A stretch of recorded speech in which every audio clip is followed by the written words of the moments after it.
Mathilde Trottin donc, est designer intégré à l'écomusée. Et Cédric Garbe est chargé de développement des publics au sein de la même institution. À vous.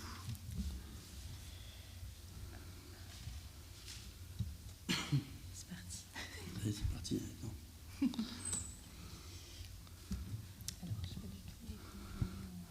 Voilà, et accessoirement, je suis aussi médiateur, donc je vais essayer de ne pas parler trop fort dans le micro, parce que je suis plutôt habitué à déclamer. Reculez-vous alors.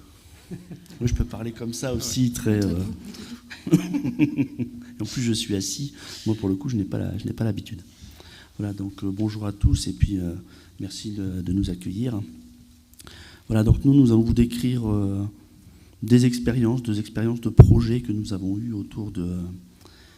Oui, c'est vrai que tu peux me remettre le premier. Ouais, celui d'avant, merci. Voilà, donc oui, c'est ce que j'allais dire.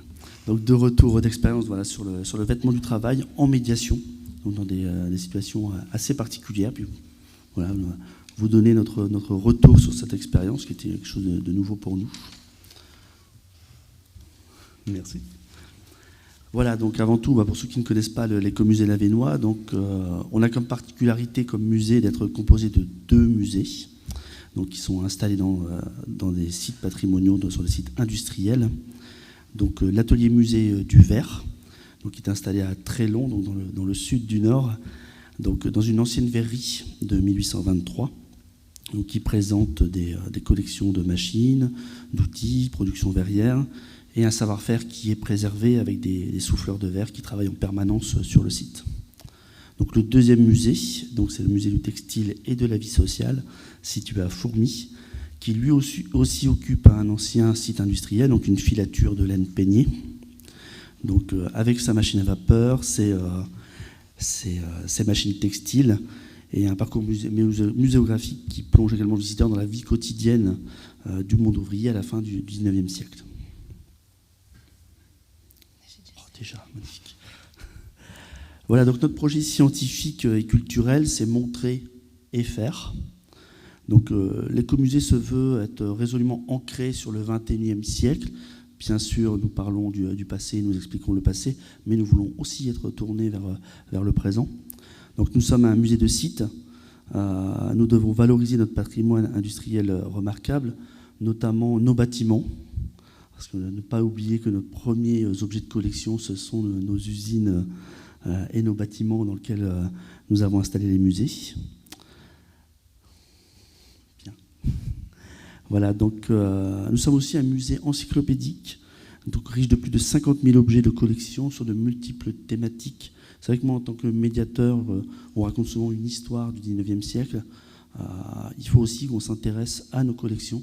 Et nous avons vraiment une diversité de thématiques assez impressionnantes. Je pourrais vous en parler pendant une demi-heure.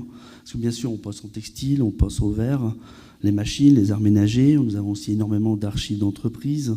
On a des fonds de carnets d'échantillons autour du textile. On a aussi des fonds sur le patrimoine agricole, artisanal, la boissellerie, l'ethnologie de la région. Voilà, ça brasse énormément de thématiques différentes.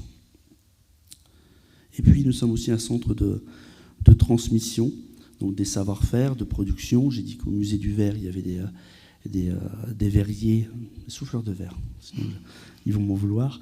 Donc des souffleurs de verre qui travaillent. Nous avons aussi des machines en état de fonctionnement qui fonctionnent tous les jours au musée du textile.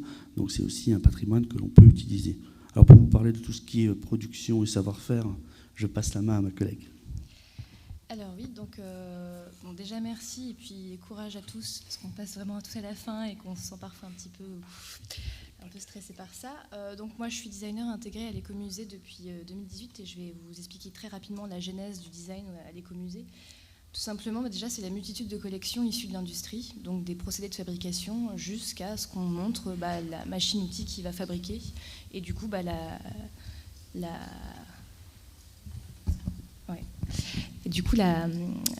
donc le procédé de fabrication du dessin jusqu'au produit fini. On produit directement du fil et également du tissu pour le musée du textile et de la vie sociale.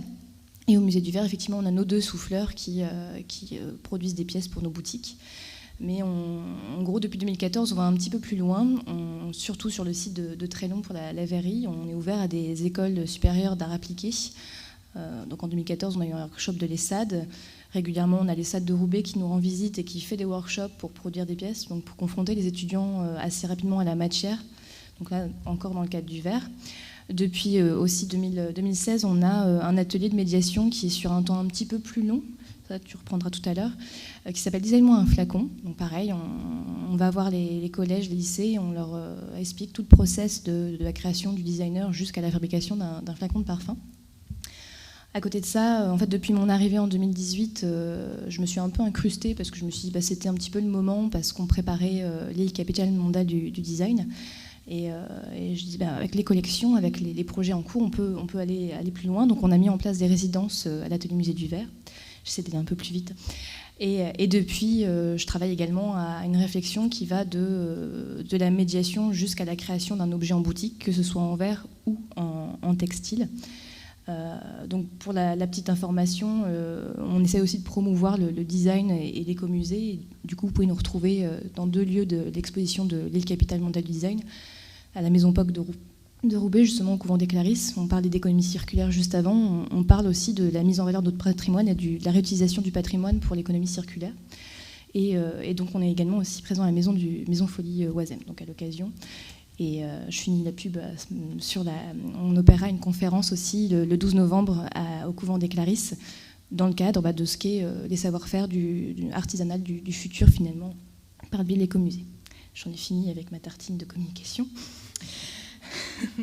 Venons-en au bleu.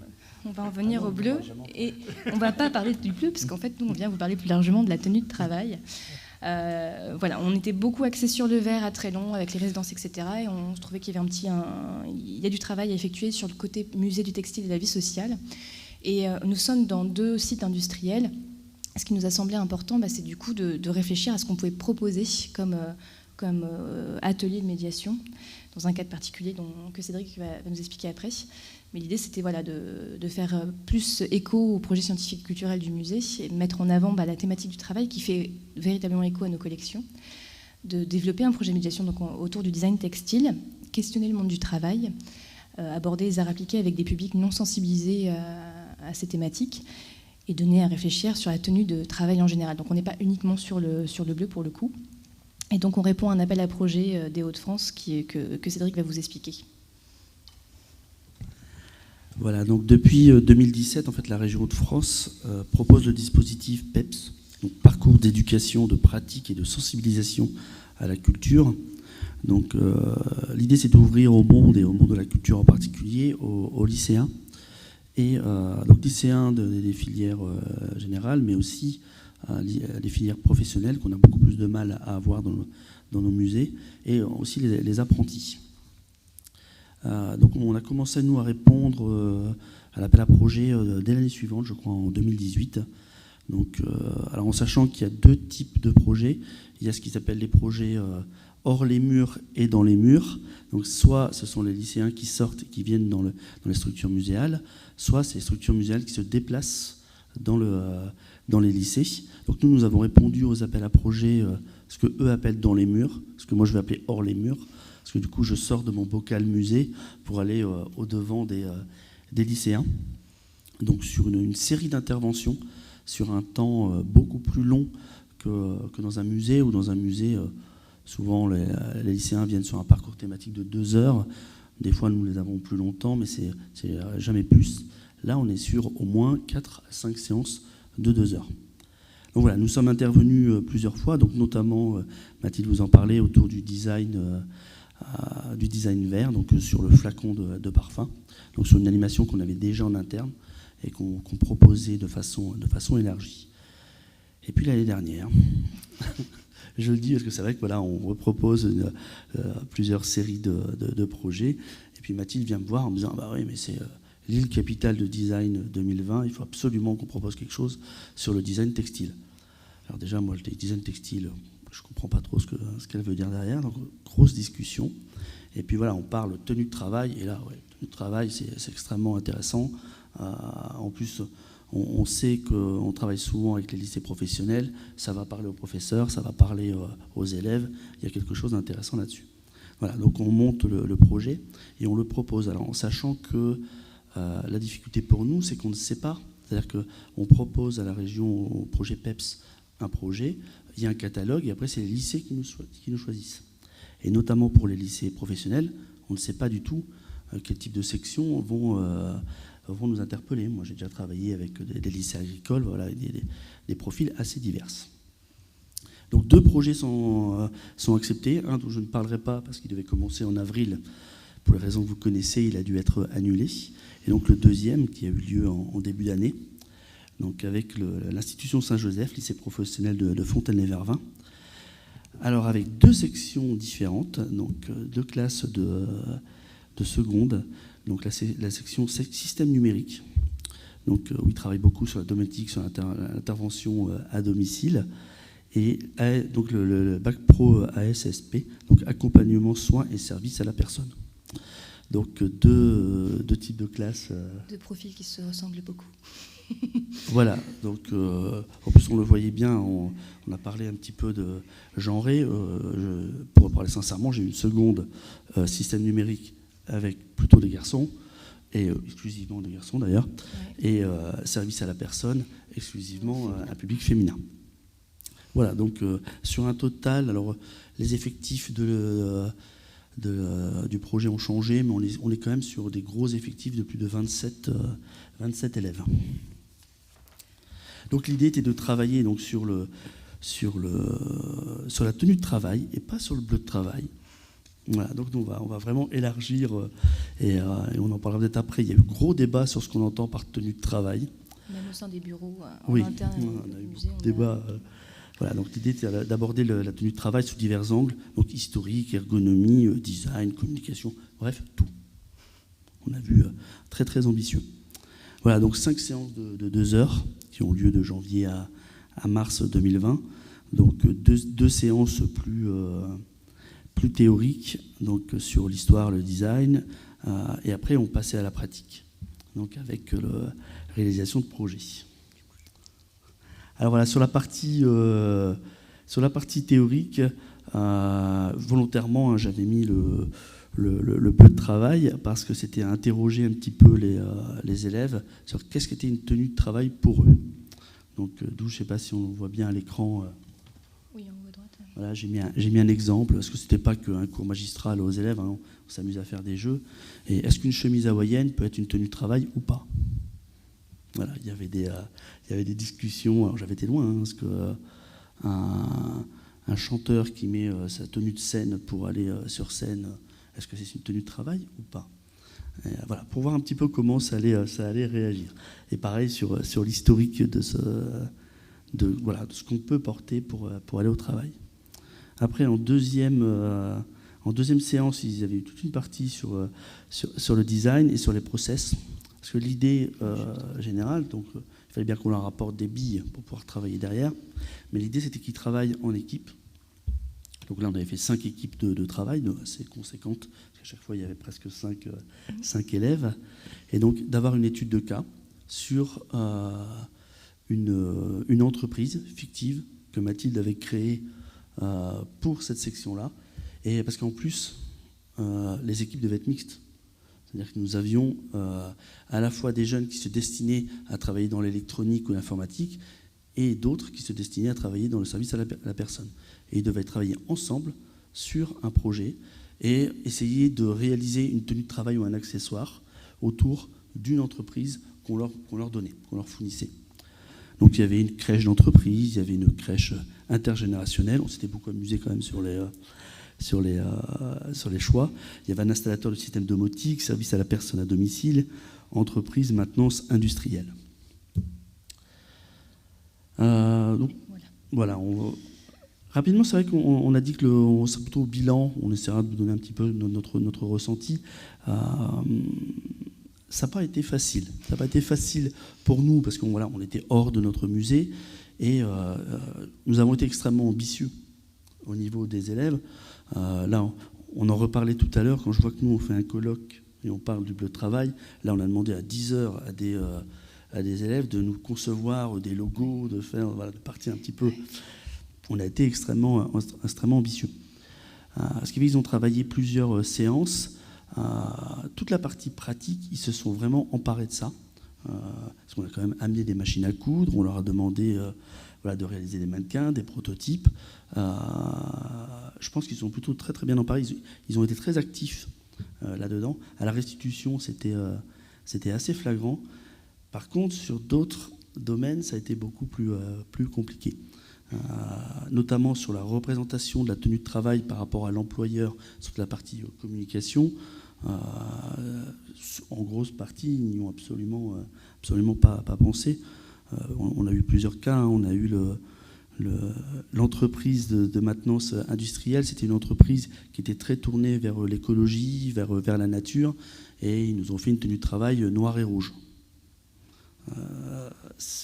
Voilà, en termes de représentation, ça correspondait relativement peu. Ça faisait plutôt activiste que travaillant pour la maintenance d'un barrage, quoi. Oui, il y avait en fait, on s'est rendu compte que chez eux, il y avait quand même un premier contact avec le monde du travail, parce que c'est des milieux professionnels, donc ils ont déjà contact en tant que stagiaires. Mais en tant que stagiaires, ils sont restés au stade de côté pratico-pratique. Moi, je reste dans mon coin, j'observe ce qui se passe, j'interviens légèrement. Donc en fait, l'idée de la tenue de travail, on me l'impose, et je vais ne voir que le côté pratique de cette tenue de travail.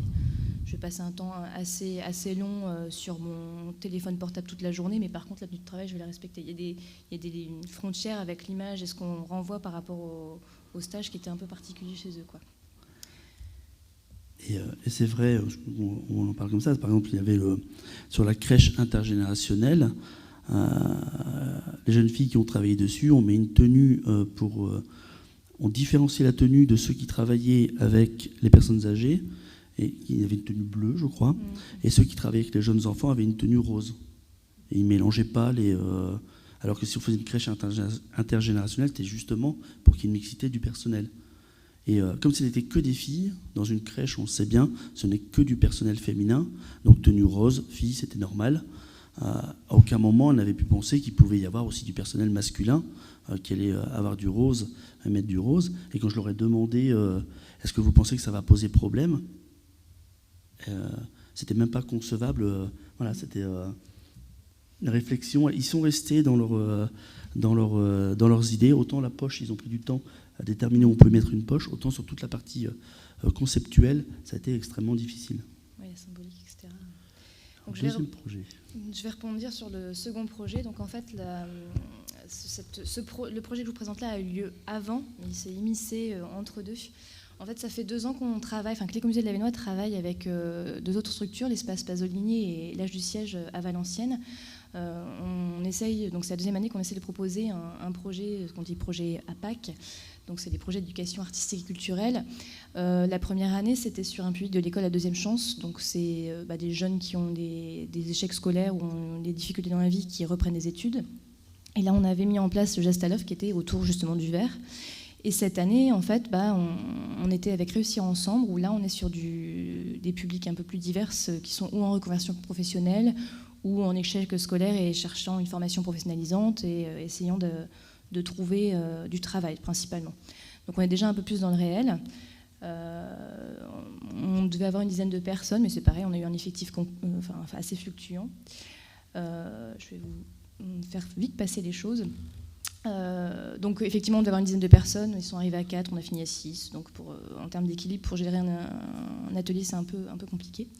Ils étaient dans nos murs, donc c'était un peu plus simple. Et là, on les a un petit peu sortis de leur habitude de recherche d'emploi en disant aujourd'hui, vous avez un emploi, vous êtes designer textile et vous allez travailler pour nous en tant qu'Écomusée de l'Avesnois. En sachant vous avez 2 cas, on avait fait 2 équipes. Vous avez un cas qui est le service technique et un cas qui sont les agents d'accueil et de médiation. On vous demande de travailler autour de leur tenue de travail. Donc on l'a fait en 3 jours, cet atelier, ce qui était assez confortable parce qu'on était chez nous. 3 jours, donc le premier jour était vraiment une journée découverte où les personnes arrivaient, on leur faisait une visite comme un visiteur lambda dans notre musée. Et ensuite, on faisait les visites des coulisses en faisant découvrir tous les métiers possibles du musée, parce ça va de la médiation en passant par le service technique, en passant par le designer, la chargée de collection, etc., la documentaliste. Donc voir un petit peu tout ça. Et le deuxième jour, c'est le jour d'enquête. Donc les groupes se sont établis. Un groupe donc, pour les agents d'accueil et de médiation, tel Cédric, qui est en tenue de travail à l'heure actuelle, et qui ont dû interroger leur sujet. On remarquera tout en bas du slide, en bas à gauche, notre collègue Gaspard. Alors Gaspard, il est médiateur aussi. Médiateur, donc quand il est devant le visiteur, il va être habillé, pareil, un petit peu comme Cédric, avec un polo, une petite écharpe quand il fait frais, etc. Et il est aussi ancien contremaître de filature. Il a pour responsabilité l'entretien du parc machine. Donc là, il a mis sa tenue quand il entretient le parc machine. Il entretient le parc machine quand le public est là aussi. Donc il y a aussi une différence, il marque une différence entre ces deux statuts et ces deux métiers. L'autre partie, le service technique, la problématique qu'on pourrait avoir, c'est qu'un service technique peut intervenir devant le public, mais doit rester discret. Donc là, c'était la question aussi de la latitude que l'on a devant le public, qu'est-ce que ça implique sur la tenue de travail dans notre entreprise, quoi. Enfin, dans notre musée. Et le troisième jour, on était en mode maquette et explication de projet. Donc on remarquera déjà que le bleu est déjà finalement logiquement réutilisé. Alors on s'est dit que c'était sûrement dû aussi au fait qu'on est présent dans une filature et dans une structure industrielle. Peut-être que Gaspard, il a un petit peu aussi initié la chose en mettant son costume. Je ne sais pas. Je ne vais pas le charger pour autant. Donc voilà, là je vous montre assez rapidement les résultats. Sur le service technique, en fait, c'était plutôt deux jeunes qui s'étaient posé des questions et qui étaient vraiment au départ très pratico-pratiques, en mode, voilà, on va leur proposer une salopette, parce que quand on intervient face public, si on a un pantalon, ça peut être compliqué, si on doit s'accroupir, etc. On peut parler un peu de sourire de charpentier, etc. Enfin bref. Et de côté aussi de l'intervention multiple du service technique d'un musée. Ça va être pour installer une expo, mais ça peut aussi pour être installer des tables pour un événement extérieur dans des conditions de température plus ou moins variables. Donc on propose la salopette de base et on va proposer un t-shirt assez confortable et un petit sweat, un petit pull qui peut aussi être utilisé pour les transports d'œuvres. Le deuxième groupe, où là on est sur la médiation d'accueil du public, et ben en fait on est plus sur de l'objet, de l'accessoire plutôt qu'un vêtement complet, parce que finalement en termes de sécurisation il y a moins de choses, quoique. Donc il y avait la proposition d'un petit surgilet à poser au-dessus de ces vêtements pour finalement reconnaître le médiateur par rapport à son public, parce que souvent quand on a des grosses masses de public, enfin là c'est moins le cas malheureusement, vive le Covid. Mais en fait, parfois, quand il y a beaucoup de lycéens qui arrivent, beaucoup de groupes de lycéens, ça peut être compliqué de repérer le médiateur tout de suite. Donc l'idée, c'est d'avoir un petit gilet bleu qui marque le repère. Ce gilet reste assez court parce qu'on met en route les machines, on montre le fonctionnement de nos machines. Du coup, il faut éviter qu'il y ait des risques d'accident.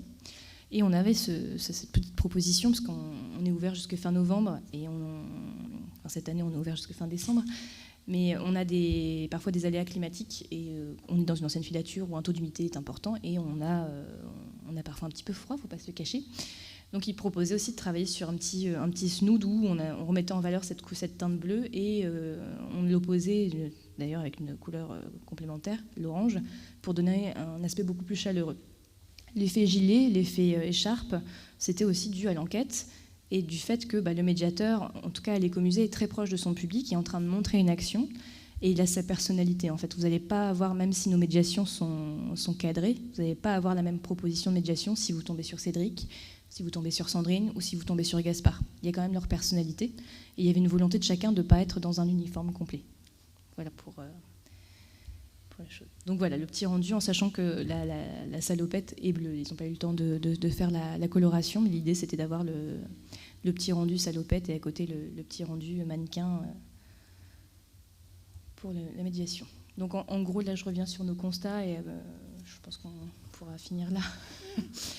Du coup, on s'est vraiment questionné autour de notre rendez-vous avec les étudiants, enfin les adolescents, les secondes. On s'est dit qu'ils avaient vraiment une difficulté à saisir les enjeux de la tenue de travail au-delà de son aspect pratique et ergonomique.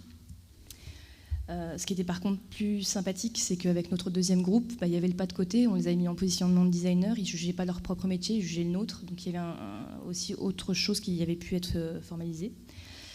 Dans le cas encore des scolaires, il y avait vraiment la méconnaissance, on a dit tout à l'heure, de la symbolique des couleurs pour les uns, et alors que de l'autre côté, on a un parti pris assumé des teintes en disant voilà, on est quand même dans une industrie, une ancienne entreprise, on va mettre ce bleu, quoi. Voilà, et je crois En fait, que... c'est vraiment la difficulté qu'on peut avoir, mais je pense qu'on l'a aussi dans tous nos métiers, hein, c'est de regarder sa propre tenue de travail. C'est pas toujours évident. C'était beaucoup plus simple, je pense. Alors, le temps a été aussi un facteur important, c'est-à-dire que on a eu beaucoup plus de temps avec le groupe au sein du musée. Mais voilà, on leur demandait de jouer un rôle extérieur et d'étudier un cas particulier, ce qui est beaucoup plus simple que d'étudier sa propre tenue, où là, tout de suite, on tombe dans la praticité. Et nous aussi, hein, c'est-à-dire qu'on s'est retrouvés interviewés en tant que médiateur sur notre pratique, et tout de suite, sur la tenue de travail, on a été sur une tenue pratique. Voilà, extrêmement pratique. Et il y a aussi petit côté de ne pas avoir conscience de l'image de l'entreprise, en fait. Nous, comme pour le projet Forme, on était quand même identifiés comme musée, on va face publique, etc. Pour les élèves, en fait, ils ont fait des stages déjà dans différents endroits. On a eu beau leur donner des cas pratiques en expliquant que c'était un univers écologique ou la crèche intergénérationnelle pour pouvoir faire une mixité, etc. En fait, ils ont mis totalement de côté cette histoire de l'image de l'entreprise, ce qui est de plus en plus le cas avec le vêtement de travail, je l'estime pour ma part à l'heure actuelle. C'est que finalement, on ne va pas porter l'image de son travail, mais on va porter plutôt l'image de son entreprise avant même de se porter sa fonction, quoi. Voilà. Il n'empêche qu'on va continuer à travailler sur cette notion de tenue de travail, parce que, donc, au sens élargi, plus que bleu. Mais pourquoi pas faire un rapport entre le bleu et où on en est actuellement sur la tenue de travail. Mais voilà, en restreignant un petit peu, on a été, je pense, un peu trop ambitieux là-dessus. Je disais tout à l'heure... Quand je vois que ce matin, dans un hôpital, ils ont mis 1 an pour sortir une tenue avec un bleu un tout petit peu plus clair, et nous, on leur a demandé en 4 heures de nous sortir une tenue complète. Bon, on a été un petit peu ambitieux là-dessus, mais c'est quand même extrêmement intéressant d'interroger les gens, et encore plus les jeunes, sur notre tenue vestimentaire au travail. Je crois qu'il y a beaucoup de choses à faire là-dessus.